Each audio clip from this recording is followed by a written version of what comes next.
Hey guys, welcome back to Pre-Production. Thank you so much for listening once again. I have a wonderful guest with me today. His name is Damian Mc Carthy. He's the director of the extremely unsettling film that you can find on Shudder right now, Caveat. But his new film, Oddity, is going to be coming out here very soon. And this one, I am so excited to ask him about and so incredibly pumped to talk about because I genuinely think it's one of the scarier films I've seen in recent years. So thank you so much, Mr. McCarthy, for coming to the podcast to talk about these two movies and your experience making movies. Excellent. Thanks, Chris. I was saying to you up there, I've been following you for years. So yeah, really excited about this. Well, thank you, man. I'm going to, when people give me any kind of compliment, I always feel very weird. I don't really enjoy them. It's strange because when you make something, part of you wants people to tell you it's good, but then this other part of you is like, please don't tell me I'm not special. Leave me alone. How are you with compliments? Because I'm gonna be giving you a few here in a minute. How are you with compliments? That's fine. I think you know yourself. I mean, you're very much self-made, so it's like, when you work hard, I do think you have to do your best to accept the compliment and say, yeah, I have, not that I've earned this in any kind of bad way, but just I try to accept it, basically. Right. Yeah, okay. It's really nice to hear it, obviously. I mean, there's enough people that hand out criticism and in a negative way, and it's very easy to be negative. It'd be a lot funnier, I guess, too. But yeah, so I'm all for it. Well, I'm going to read you my very brief review that I wrote for Oddity on Letterboxd when I saw it back in June. Oddity actually scared me, but what does that mean nowadays? For me, it's not about being jolted by sound design. It's about a feeling of dread, about knowing something bad is going to happen, and that it feels inescapable. Hitchcock loved referencing the bomb under the table, the idea that the audience is made aware of something that the characters cannot see, and we watch as the excruciating minutes tick away, wondering when they'll realize they're in danger. In Oddity, Damian Mc Carthy places a terrifying wooden man in a room and makes all the characters aware of it. It's not hidden, it's just sitting there. Everyone can see it. And then we wait, wondering when that fucking thing is gonna... Well, you'll have to see the movie. I felt my stomach tightening during the tensest scenes. This is the best Shudder film I've seen since When Evil Lurks. Oh, wow. Yeah, I praise. Thank you very much. No, I mean it, man. I mean, I sat there very unsettled by it because the definition of a scary movie, I feel, is different for everyone. You can, some people think that means, oh, I jumped a lot, or, I saw things that bothered me.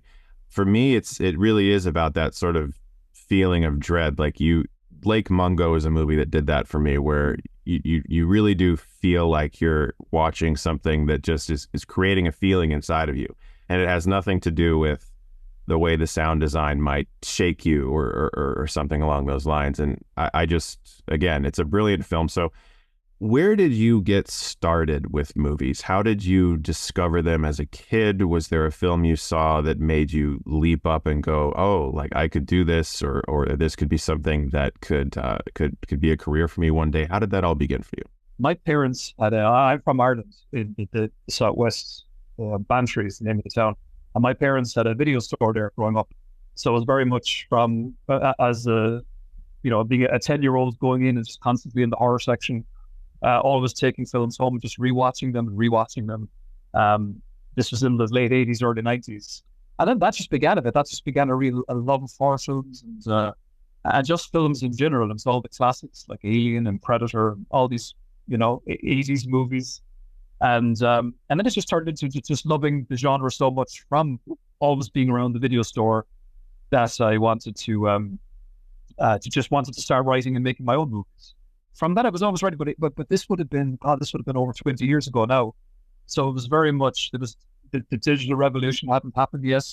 Only the filmmakers who've really done it have cut us the run over, like Kevin Smith and Robert Rodriguez, beginning with that love of horror films as a child, and then finally going to St. John's College in Cork, which is a 3-year film school. And that was it. Just constantly making short films, just learning where to put the camera, always writing, always coming up with this stuff. And then just a long 10 years of just making short films, trying to get them into festivals, until finally that led to Caveat. So you're a kid and you're browsing the shelves of, what was it, like a Blockbuster or something along those lines, or No, it's like a real, I guess you call it like a mom and pop yeah. video store, like a real, kind of kettles and toasters for sale in the front, and then the back section is all your VHS movies. I had a few of those here too. We had this place called the Movie Exchange. It would be a ton of DVDs, and then suddenly in the background, there's all this like adults only stuff that's just sort of like way in the back behind this like curtain. That was where they made all their money. But me as a 15-year-old would come in there and look at that door and be like, I can't go in that room. But over here they have Star Wars and whatever. You saw all these movie titles. You saw probably, the covers of the VHS and thought, oh, like, I'd like to see that. Or were there any restrictions? Were you allowed to watch whatever you wanted to watch? Were your parents fairly lenient with you, or did you have to wait until you were older to see some of them? I was allowed to pretty much watch everything, but again, 1980s Catholic Gardens, we didn't really have that back room of the adult section would be one thing. And anything like The Exorcist, anything kind of with any kind of religious, like Prince of Darkness, even this kind of stuff, that would have been a little bit off limits, I guess, which of course only made me want to see all that stuff more. But but everything else, no, there was never an issue. It's like, oh yeah, I could come in here and watch, whatever, Poltergeist and all this kind of thing. Yeah, religious horror was definitely off limits for me as well. There were many other restrictions, but like specifically, I mean, I was like an adult when I saw The Exorcist for the first time. So, yeah. And I do wonder what I would have thought when I saw that. If I had seen that when I was a kid, I don't know what my reaction would have been, because movies like that had so much sort of like free publicity. Like people talked about those movies like they were evil. And so when you got the chance to see one, it felt like, oh my God, am I doing something wrong? Like, is this going to, am I going to be possessed because I watched this? Yeah, I know. Yeah, it just made it all that more thrilling when you can turn on the movie, like, okay, here we go. So you got your hands on a camera, you made short films. Did you have one lying around the house, or did you have to sort of like go to relatives or friends and ask to borrow one?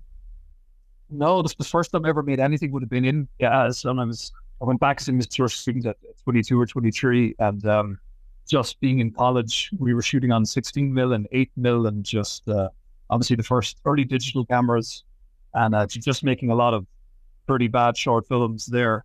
And but again, it was kind of a good way to learn to shooting on film, because you've really got so many feeds. You're gonna have to, you can't just keep filming and filming. It does put that restriction on you, which I think which was useful in making us a little bit more creative with our time. Absolutely. I mean, like the takes are precious because you can physically feel and hear that stuff running out as you're going, and you're looking at your cast. And of course, this is more like on a professional level, but when you're looking at your cast, you're like, okay, this has to be good. And I feel like they're aware of that too, which kind of does something interesting. Everything feels like it's more important in a way. Do you have any thoughts on film versus digital, or not necessarily versus, it's the wrong word, but like the merits of both and what they can do? I really don't. For me, I've always thought it's more about what's in front of the camera in terms of like your texture and your lighting and your costume. I've always felt that you could give somebody like a 35 mm camera and you could shoot something very boring, fabrics and textiles and this kind of stuff, and it's like it's going to fall flat. Whereas a digital camera with all this great detail in front of it, it's just going to look better. When it comes to getting some of those short films made, were these movies that you made with friends and family, or were you being at school, were you able to find actors or people who also were interested in the industry too? Yeah, these would have been a lot of student films now. So the crew would have been made up, let's say, a guy in the class who wants to be a cinematographer, or somebody who wants to be an editor, and just teaming up with those. And then you're going to local student actors and bringing them on board. But again, I always think with filmmaking, a lot of it is just your kind of failures are just as important, because any of the stuff I made in college, I could never get them shown at a film festival. Just they just really felt like it felt flat. And I gave up filmmaking for a couple of years until I thought about what actually makes a good short film. And it's like that real simplicity, it doesn't even have to have a 3-act structure or have any kind of very three-dimensional characters in some way. I know there's some amazing short films that have all those, But with this, ones that like kind of cracked and something telling a joke, it can be, it doesn't really even have to make sense. And I think once I figured that out with a short film called He Dies at the End, which was just a 4.5 minute black and white thing that I made with my friends, then suddenly it all seemed to work. We were able to get into film festivals then, and from there I think I kind of learned. It just gave me more confidence once you had one thing that people like. You kind of, okay, I'm going to try something a little bit more difficult. And from that, I just made short films in for a couple of years. I think a lot of first-time filmmakers, I mean, I went through this for sure, think that a short film has to feel like a small feature in some way. Yeah. Where you're like, and it's not that it's, I don't think it's about ego or arrogance. I just think that we sometimes think about stories having a beginning, a middle, and an end, and it's just sort of ingrained in us that this has to also translate to something that's 5 minutes long or 10 minutes long. And then you see all these movies, these short films that are getting into festivals, and they are 2 minutes, 3 minutes. There's these, they're almost like small little contained moments that just, the primary one I often think about is what Lights Out did for David F. Sandberg. He had this, 2 or 3 minute short about the lights going on and off, and it got him a feature. And so I struggled with that a lot too. I remember I had a short that I made, and I say short with air quotes because it was like 35 minutes long. And I was just getting rejected from festival after festival after festival. I was like, what's wrong? I don't understand. Nobody likes this. I'm like, well, they don't want to program a thing that's like half the length of a feature movie. That's why. It's true. It's true. It's like, it's so much easier to, and I say it to film students, if they ever get in touch with me, like any advice, is just make shorts, but make it as short as you possibly can, because it's just easy to slot into the program somewhere. Yeah. That's exactly right. So when it comes to Caveat, that I imagine came about after some of these shorts. How was it getting that off the ground? How many people did you have to convince that you could do it? Caveat was, I mean, it was such a difficult film. I always say that I put the film shoulder to shoulder with any difficult first feature, like Hearts of Darkness kind of thing. It's just awful. It's just so hard to do it. And it took years and years. Nobody would give us any financing for one thing. So we had a tiny budget. And we spent a year trying to raise financing for this other script that just, it wasn't going to happen at all. So again, kind of gave up and said, I guess it's over, because we did proof of concept shorts and all this kind of thing. And then a tiny amount of money appeared on the table. Shocking, And I was like, I don't even know if we certainly can't make the feature that I'd written for that. It's just not a hope. But maybe I could write something new and just tailor it to that tiny budget, and just rope in everybody that I know, and shoot it around places that I can get access to. I mean, I'm such a bad salesman to try to, get people to give me things, So, but every word out of my mouth for years for definitely 2 years was, can I borrow this? Or do you have a day off that I could, come and paint floors or put up wallpaper? And then what kind of bothers me, I mean, it all worked out fine, Ian, so I don't be complaining, but I guess what bothers me just creatively is when I look at the scripts, like, oh man, I wish I had that script now. So now I know how to make it. Now I know how to make it, the film not to be so slow. And I mean, I do get criticism that, well, nothing happens until the third act. It was like, well, it's kind of intentional, because one, we only have one character, so if anything happens, we're gonna have to deal with the fallout of that narratively, and from his performance, point of view, to track that. But with the other things, it's written so fast, right, which does bother me. I wish I wrote actually, and kind of to almost kind of get over it. I wrote like a prequel to it, which is kind of like your Evil Dead and your Evil Dead 2, kind of remaking the movie, but the way I wanted, just to get it out of my system. But I've moved on. It's fine. There's still people like the movie, and it's grand. But definitely, as first features go, it's a tricky one. Every word out of your mouth just feels like you're preaching the gospel to me or something. You're up there giving a sermon, and I believe everything you're saying, because that really is so familiar to me. The idea of trying to get people to understand, like, hey, I got this thing. It's really not that expensive. We can do it. But especially the idea that even when you're finished, you look at it and you think to yourself, this, that's not the way I saw it. That wasn't Yeah. quite like the storyboard. Oh, we had to lose shots there. Oh my Mm. God, the sun didn't do what I want, whatever. And then other people though come to you and say, hey, this is pretty good. And you're like, really? Cause all the shit I wanted to do isn't the way, and so it's like this Uh-huh. struggle in your head where you're like, wait, people are actually saying this is of quality. I'm just Yeah. looking at it, seeing all these things that I wish I had done differently. But that's why you're a great filmmaker, because you second guess yourself like that. Well, thank you for that. But I do think that even like if you listen to a lot of commentaries from, some of the real masters like John Carpenter or Robert Zemeckis, they'll talk about rewatching their movies, or maybe not even having seen their films in 20 plus years and going, whoa, this film's a little, I could have done a bit better here. And going, this is, I don't know, they'd be complaining about this thing or Back to the Future. These are masterpieces. Like, if you only got to make this one film, you've more than contributed to the cinema. But I guess that's probably a good thing to be critical of yourself, because it always make you want to do better. When you're in the editing room for however many months or even a year, and you're looking at your movie endlessly and you're thinking about every Yeah. single change or every single cut or what could even frames that could be lost from the movie, at some point you've Mm. seen the film 3,000 times, and the only Yeah. way to see it new is to show other people and sort of experience their reaction, and then you're seeing the film differently again. And so at some point there is a part of you that doesn't want to look at your movie anymore because you've just Mm. seen it so many fucking times. Yeah, I mean, I this, mentioning Carpenter, I do remember seeing some interview with him, and he said that he hadn't watched a lot of his films for 20 plus years once he had done the edit. I do feel like that would honestly now, like I'm in Zurich at the moment at a film festival, and I go to Bifan tomorrow, and I've watched the film now a lot. I'm kind of going, yeah, I'm nearly good with this now. I don't think I see this anymore. Not that I think it's terrible or anything like this. I do think the movie, it plays great to the people around me, but it's like I can't really. It's hard for me to be have any real opinion on it now. It's Yeah. it's kind of gone from me now. I do think in some ways the only way to make a really perfect film is to make it, watch it, and then go back in time, and then make it. See all the things that Yeah. have done. But I think it's just part of it. No, I mean, you're right.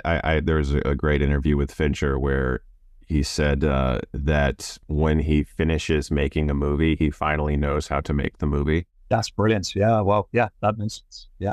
And this is somebody who obviously is incredibly meticulous about every single thing that he puts in his films, Mm. to much Yeah. to the to the displeasure of many of his actors, from what I've understood. But that's someone who looks at the thing and is like, all right, I know what it looks like now, and I know what basically Yeah. it's I know what I did wrong, and how can I make it better, and the only way to do that is to make it, but you've done it and it's gone now.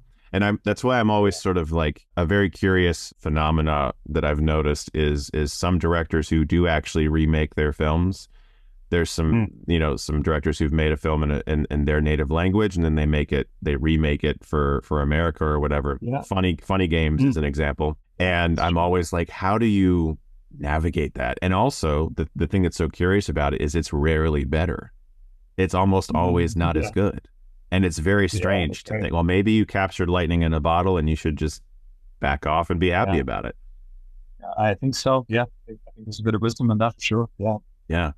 So let's talk a little bit about Oddity. I obviously told you I like it, and you've gotten good praise from other people, but was this easier? It really was. That there's no comparison. We had more people. We had a budget, like just all of the real basics. Just to start with, we had a film crew. We had financing. We had time.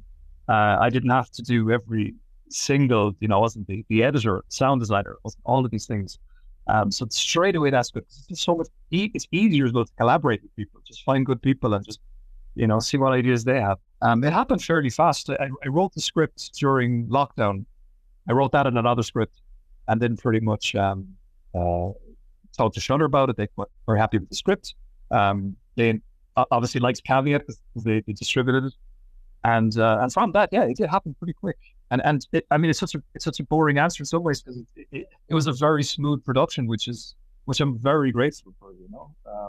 Again, I had my own nerves going into it because it made one film and it was so difficult. And there was definitely times where it's like, well, I'm never making a film again. I'll finish Caveat just to return the investments that we have. But certainly, I don't know if it's worth the stress in some ways. But my love for filmmaking is definitely back now after all. Well, I'm really glad to hear that because I genuinely cannot wait to see what you do next. Oddity is, and most people talk about their sophomore movie as kind of a slump. A lot of people are very Yeah. scared of making the second movie. I definitely feel that way right now, having finished Shelby Oaks. There's all these expectations from not just the industry, but from people who have become aware of you as a filmmaker. They want to know, like, okay, so is this what he or she does? Is this Yeah. like, are they the person who does that thing, or can they do drama? Can they do action? In your case, making your second movie, was that something even on your mind, or were you able to kind of leap over that? I mean, it's like that thing you hear about the difficult second album, but this was like the easy second movie. I felt huge creative pressure and everything with Caveat because it was like, well, I wanted to make a film since I was 15, and I made that when I'm 43 now. I made that when I was 36, 37. So it felt like, well, I've waited, nearly 20 years to do this film, and I'm kind of making a mess of it, and it could still have been better, and it seemed to come out, and it came out just at the start of COVID, so it felt like nobody's going to see the movie now.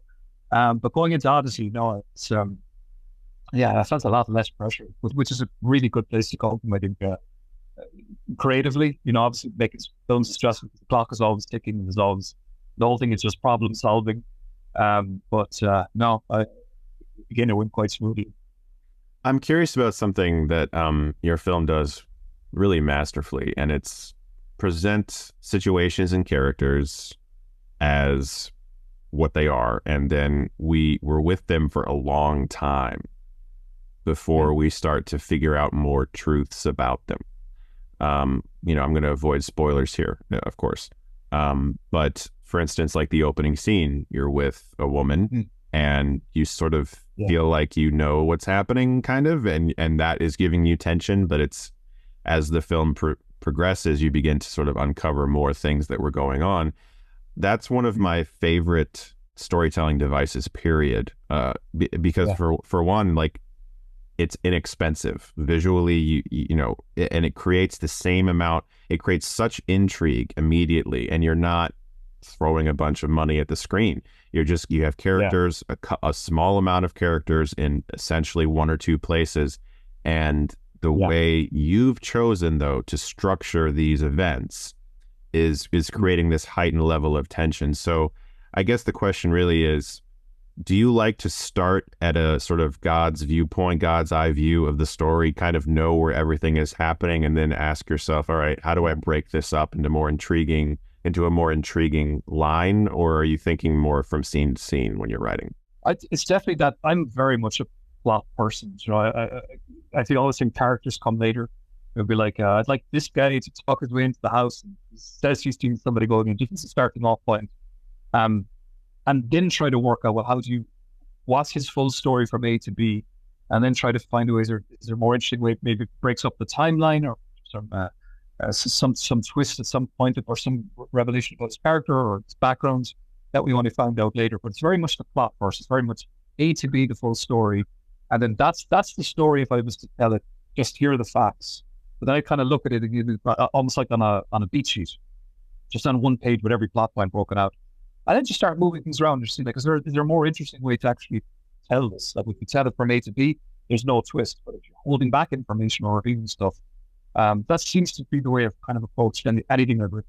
I have a really good writer friend who I kind of bounce all ideas off of, and we hang out all the time. And he happened to be over when I received the screener for your movie. And so he was sitting next to me while I watched it.